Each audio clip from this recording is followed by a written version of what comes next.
بسم اللہ الرحمن الرحیم.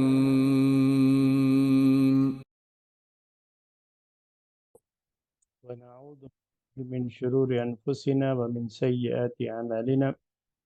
من يهده الله فلا مضل له ومن يضلله فلا هادي له وأشهد أن لا إله إلا الله وحده لا شريك له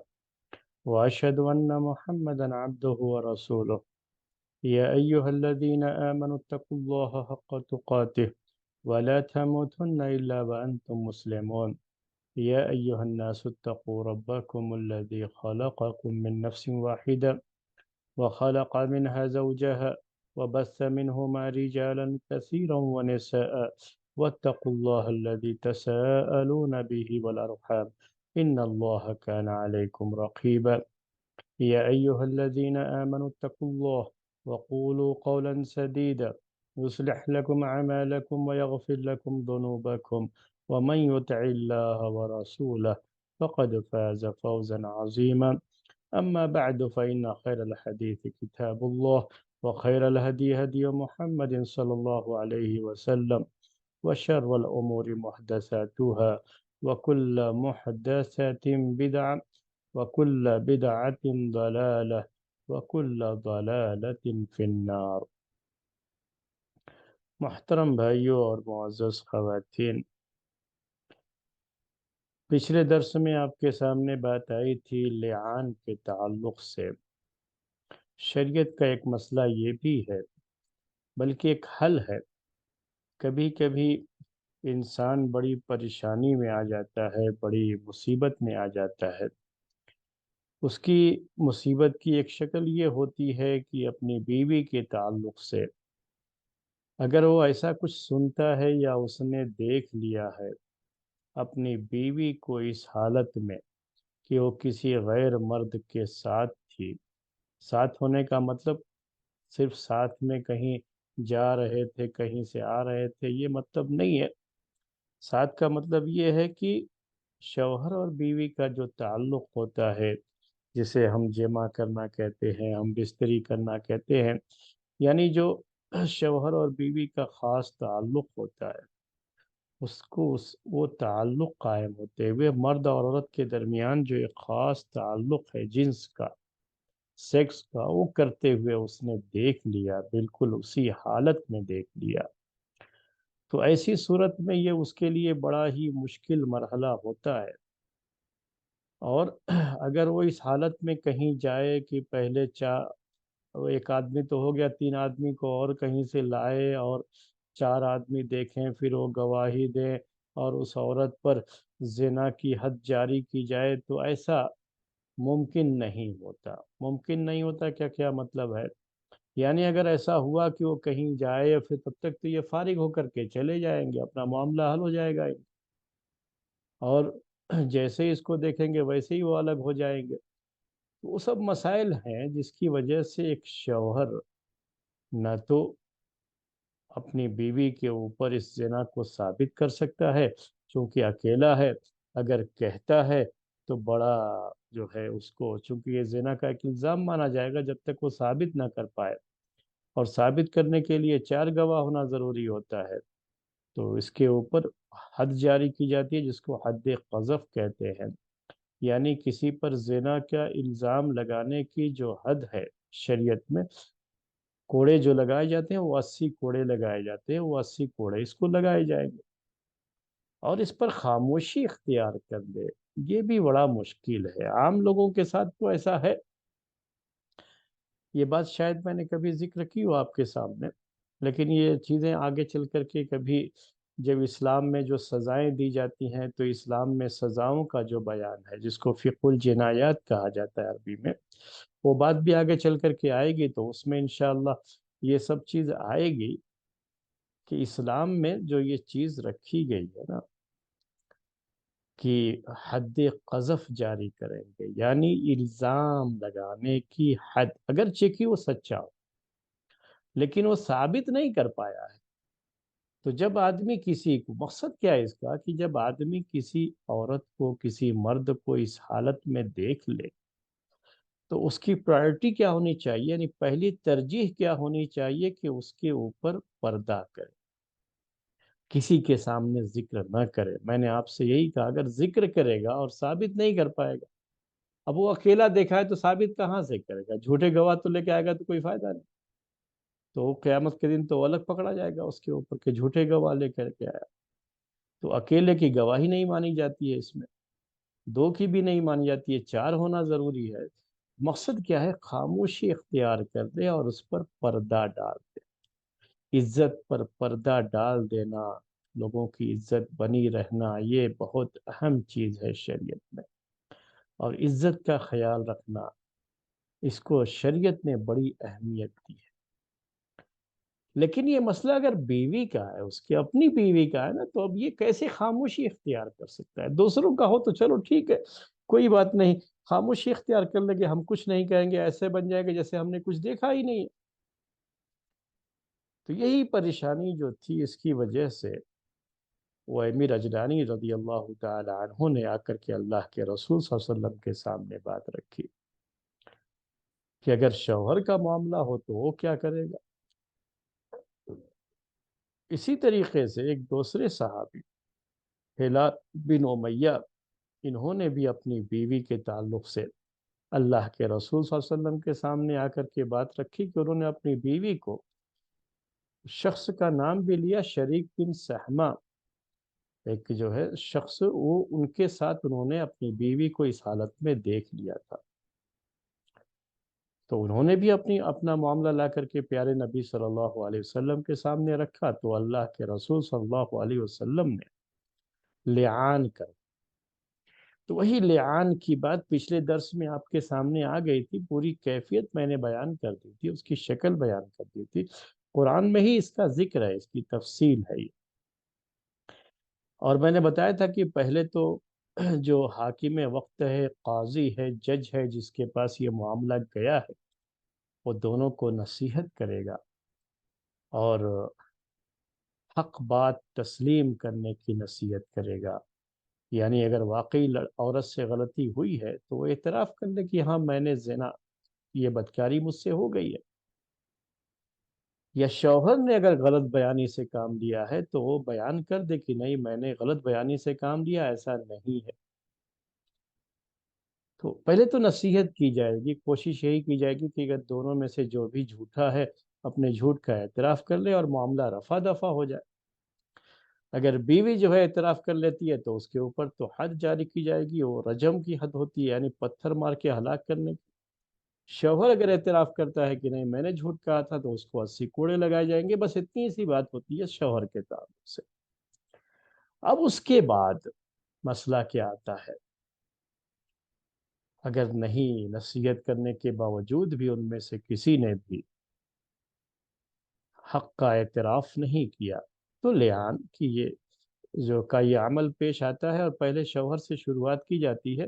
قاضی پہلے شوہر سے کہے گا کہ تم 4 مرتبہ قسم کھا کر کے یہ بات کہو کہ تم جھوٹے نہیں ہو، سچے ہو، تم نے واقعی اس کو اس حالت میں دیکھا ہے، اور 5ویں مرتبہ یہ قسم کھانی ہوتی ہے کہ اللہ کی لعنت ہو اس کے اوپر اگر وہ جھوٹا ہے۔ تو لعنت کا اس میں لفظ ہے، اسی سے اس کو لعان کہتے ہیں، اور بیوی کے ساتھ بھی ایسے ہی کیا جائے گا۔ جب شوہر کی طرف سے یہ چیز ہو گئی تو پھر بیوی کی سے جو شروعات کریں گے، تو یہاں بھی ایک مرتبہ پھر اس کو، کیونکہ شوہر نے کر دیا نا، یہ گواہی دے دی اور اپنے آپ پر یہ بات کہہ دی ہے، تو کہیں نہ کہیں تھوڑا سا اب یہ بن جاتا ہے من کی شاید شوہر اپنی جگہ پر حق پر ہے۔ تو جو حدیث ہے اس میں یہ بات بھی ہے کہ عورت سے شروع کرنے سے پہلے اس سے کہا گیا کہ دیکھو دنیا کا یہ عذاب بڑا ہلکا ہے آخرت کے عذاب کے مقابلے میں، اگر غلطی ہوئی ہو تو جو بھی ہے اعتراف کر دو۔ تو اس عورت نے تھوڑی دیر کے لیے وہ تھوڑا اس میں پڑ گئی، یعنی اندازہ ہوا اس سے کہ شاید جو ہے غلطی اسی کی طرف سے ہوئی ہے۔ ہلال بن امیہ جو اپنی بیوی کا جو لعان ان کا ہوا ہے نا، تو اس میں خاص طریقے سے یہ بات ہے، اور اس میں چونکہ مسئلہ یہ بھی تھا کہ وہ حمل سے، یعنی حمل بھی ٹھہر گیا تھا، اور ان کا کہنا یہ تھا ہلال بن امیہ کا کہ یہ میرا بچہ نہیں، اور شریک بن سہمہ نام بھی لیا انہوں نے کہ اس کے ساتھ ہم نے دیکھا تھا یہ، اور بچہ جو ہے اسی کا ہے، جو اس کے پیٹ میں بچہ ہے وہ اسی کا ہے۔ تو یہ بھی ایک بڑا مسئلہ اس کے اندر ہوتا ہے۔ کچھ چیزیں تھیں ایسی جو اتنی آدمی شدت کے ساتھ بات کرتا ہے نا، تو لوگوں کو اس وقت احساس ہوا اس مجلس میں کہ کہیں نہ کہیں ہلال بن امیہ صحیح ہے، اور یہ عورت جو ہے یہی جھوٹ بول رہی ہے۔ لیکن پھر بھی اس عورت کے ذہن میں یہ خیال آیا کہ میں اعتراف کر کے، اگر میں اعتراف کرتی ہوں تو میری پوری قوم رسوا ہو جائے گی۔ اسے اپنی قوم کی عزت کی فکر، دنیا کی عزت، کوئی ایسی عزت، دنیا کی عزت کی فکر اس نے نہیں اعتراف کیا، اور اس سے شروعات بھی کی گئی، اور طریقہ آپ کے سامنے آ چکا ہے۔ میں کچھ یاد دلا کر کے آگے کا مسئلہ بیان کرنا چاہ رہا ہوں۔ تو اس کو بھی 4 مرتبہ قسم کھا کر کے یہ بات کہنی پڑے گی عورت کو کہ، اور یہ شخص جو میرے اوپر الزام لگا رہا ہے یہ جھوٹا ہے، یہ سچا نہیں ہے، جھوٹا ہے، میں نے ایسا کچھ نہیں کیا ہے۔ اور 5ویں مرتبہ وہ یہ کہے گی کہ اللہ کا غضب ہو اس کے اوپر اگر وہ سچا ہے۔ اب یہ پورا لعان کا مسئلہ ہو جاتا ہے۔ لعان کے بعد جدائی ہو جائے گی، دونوں کو الگ الگ کر دیا جائے گا۔ لعان کے بعد جدائی جو ہوتی ہے، یہ چند مسائل ہیں کچھ جو ہے چھوٹے چھوٹے، میں ذکر کر رہا ہوں آج آپ کے سامنے۔ تو لعان کے بعد جو جدائی ہو، یہ جدائی فسخ نکاح ہے، یعنی نکاح کو اب انویلڈ کر دیا گیا قاضی کی طرف سے، جج کی طرف سے۔ اب یہ اس کو جو ہے ختم کر دیا گیا، کینسل کر دیا گیا، یہ طلاق نہیں۔ تو شوہر اور بیوی کے درمیان جدائی کی 3 شکلیں اصل میں ہوتی ہیں۔ ایک تو ہوتا ہے طلاق، اور ایک خلا، اور ایک کیا ہوتا ہے کہ فسخ نکاح کہتے ہیں، یعنی نکاح کو ہی کینسل کر دیا گیا، ختم کر دیا گیا۔ تو اب اس کے بعد دونوں کے درمیان نکاح کو یہ ختم کر دیا جائے گا۔ کون ختم کرے گا؟ قاضی اور جج۔ جبکہ اس سلسلے میں ایک دوسری رائے یہ ہے کہ لعان یہ طلاق ہے، یعنی اس کے بعد ہونے کے بعد کیا ہو جائے گا، شوہر اس کو طلاق دے دے گا، اور اس کو طلاق ہی مانتے۔ امام ابو حنیفہ رحمۃ اللہ علیہ کے تعلق سے یہ بات آئی ہے کہ وہ اس کو طلاق مانتے ہیں، اس کو فسخ نہیں مانتے۔ دونوں میں فرق کیا ہو جائے گا، دونوں کہنے کے یہ جو مسئلہ ہوتا ہے اس میں، کہ اگر جب ہم اس کو فسخ کہتے ہیں نا، تو فسخ نکاح، نکاح کینسل ہونا، تو اس میں عدت جو گزارنی ہوتی ہے عورت کو، وہ صرف ایک حیض ہے، یعنی 1 مرتبہ حیض کا خون آ جائے تو عدت ختم ہو جاتی ہے۔ جبکہ اگر طلاق کہیں گے تو پھر طلاق کی عدت ہوگی اس کے اوپر، یہ مسئلہ جو ہے اس کے اندر آئے گا۔ ایک تو یہ چیز ہو گئی۔ دوسرا مسئلہ کیا ہے اس میں، دوسری چیز کیا پیدا ہوتی ہے کہ اگر طلاق کہیں گے تو طلاق کے بعد، ایک طلاق دیا ہے اگر، چاہے وہ طلاق رجعی ہو یا طلاق بائن، لیکن ایک ہی طلاق ابھی تک دیا ہے، تو ایک طلاق کے بعد اس کو رجوع کرنے کا حق ہوتا ہے۔ جب ہم طلاق کہیں گے تو رجوع کرنے کا حق ہوگا۔ تو امام ابو حنیفہ رحمۃ اللہ علیہ کی جو ہے کے تعلق سے یہ بات پیش کی گئی ہے کہ وہ اس کے قائل ہیں کہ اس میں رجوع کا حق رہے گا اس کو۔ یہ الگ مسئلہ ہے کہ طلاق رجعی ہے یا بائن ہے، لیکن اپنی جگہ پر چونکہ وہ طلاق مانتے ہیں، تو طلاق اگر ایک ہے، 3 طلاق نہیں دیے، ایک ہی طلاق دیے، چونکہ احناف کے یہاں یہ بھی مسئلہ ہے کہ 3 طلاق اگر دے دیا ایک ہی وجہ سے تو 3 مانی جاتی ہے، تو پھر اس میں رجوع کا مسئلہ نہیں رہ جاتا ہے، لیکن ایک ہی طلاق دیا ہے تو ان کے یہاں وہ رجوع کا بھی حق اس کو حاصل ہوتا ہے۔ جبکہ جمہور یعنی میجارٹی جو اسکالرس کی ہے، وہ یہ کہتی ہے کہ اس میں پھر رجوع کا حق نہیں ہے۔ اب یہ جو ہے رجوع نہیں کر سکتے، دونوں شوہر بیوی اب نہیں بن سکتے، کبھی بھی ابھی شوہر بیوی نہیں بنیں گے، کیونکہ جس وجہ سے یہ جدائی کی گئی ہے، جب تک وہ وجہ نہیں ختم ہوگی تب تک ایک کیسے ہو سکتے ہیں۔ وجہ کیا تھی؟ وجہ یہ تھی کہ شوہر نے دیکھا اس حالت میں، اور اس نے آ کر کے یہ کہا ہے کہ اس نے زنا کیا، یا تو شوہر اپنے آپ کو جھٹلا دے اور اس کے اوپر حد قذف جاری کر دی جائے تو پھر دونوں مل سکتے ہیں۔ لیکن اگر وہ اپنے آپ کو نہیں جھٹلا رہا ہے تو پھر کیسے دونوں ایک ہو سکتے ہیں؟ جس ریزن کی وجہ سے الگ کیا گیا ہے وہ ریزن ابھی بھی پایا جاتا ہے تو ایک کیسے کیا جائے؟ تو یہ ایک چیز ہے اس کے اندر، اور یعنی ایک مسئلہ اسی سے جڑا ہوا میں نے آپ سے کہا اس کے اندر پیدا ہوتا ہے، یہ چیز بھی آ جاتی ہے اس کے اندر، تو اس کو سمجھنا ہوتا ہے ہم لوگوں کو۔ تو یہ دونوں میں فرق ہے، یہ یعنی یہ تھوڑا اگر جو ہم کہتے ہیں کہ یہ فسخ ہے یا طلاق ہے تو یہ تھوڑا فرق اس کے اندر آئے گا۔ اس واقعے میں وائمل اجلانی رضی اللہ تعالی عنہ والے واقعے میں، جو حدیث میں صحیح بخاری کی حدیث میں یہ واقعہ ہے، اس میں یہ بات ہے کہ جیسے ہی یہ لعان سے فارغ ہوئے، اللہ کے رسول صلی اللہ علیہ وسلم نے ان کا لعان کرایا، ویسے ہی وائمل اجلانی تو اتنے غصے میں تھے کہ اسی غصے میں کہا اللہ کے رسول اگر میں نے اس کو اپنے پاس رکھا تو میں نے گویا کہ اپنے اوپر بڑا ظلم کیا، کہ جو ہے میں خود الزام لگا کر کے اس کو اپنے پاس رکھوں، طلاق طلاق طلاق انت طالق انت طالق انت طالق، وہ طلاق جو ہے 3 مرتبہ طلاق پکار دیا، یعنی اس کو اب ہم کو ہمارے ساتھ رہنا نہیں ہے، حالانکہ اس کی کوئی ضرورت نہیں تھی اس میں، چونکہ لعان میں اس کی ضرورت نہیں ہوتی ہے، تو ان کا وہ طلاق پکار دینا یہی ایک سبب بنتا ہے کہ امام ابو حنیفہ رحمۃ اللہ علیہ اس کو طلاق ہی مانتے ہیں، جیسی طلاق اس نے دی اس وقت، ایک دی ہے تو ایک، تین دیجیے تو تین طلاق،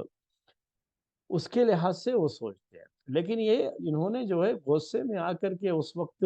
اور اپنی طرف سے یہ بات کہہ دی، اللہ کے رسول صلی اللہ علیہ وسلم نے ان سے نہیں کہا تھا کہ تم طلاق دو،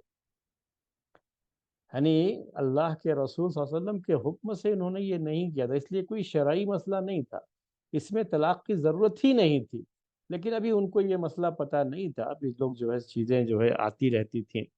جیسے جیسے مسائل آتے تھے ویسے ویسے وہ لوگ سیکھتے تھے۔ تب یہ پہلا واقعہ ہے، پہلی مرتبہ یہ چیز ہے، تو ان کو جو پریشانی تھی، یا کہہ لیجیے کہ بھی پہلے اگر کبھی ہوا، اگر ہم ہلال بن امیہ کا واقعہ اس سے پہلے مانتے ہیں تو اس کا ان کو علم نہیں ہو سکا تھا، ابھی بہت زیادہ لمبا فاصلہ دونوں میں نہیں تھا، تو ان کو پتہ نہیں تھا کہ یہ جو ہے لعان ہی فسخ ہے، فسخ نکاح ہے، اس سے جدائی ہو جائے گی،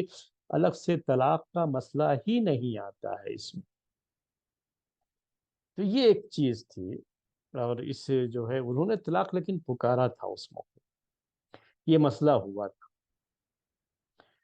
اب ایک دوسرا مسئلہ اسی سے جڑا ہوا وہ یہ ہے کہ اگر جب جدائی کر دی جائے گی دونوں میں، شوہر اور بیوی میں، خلا کے بعد، تو مہر کا مسئلہ، یعنی مہر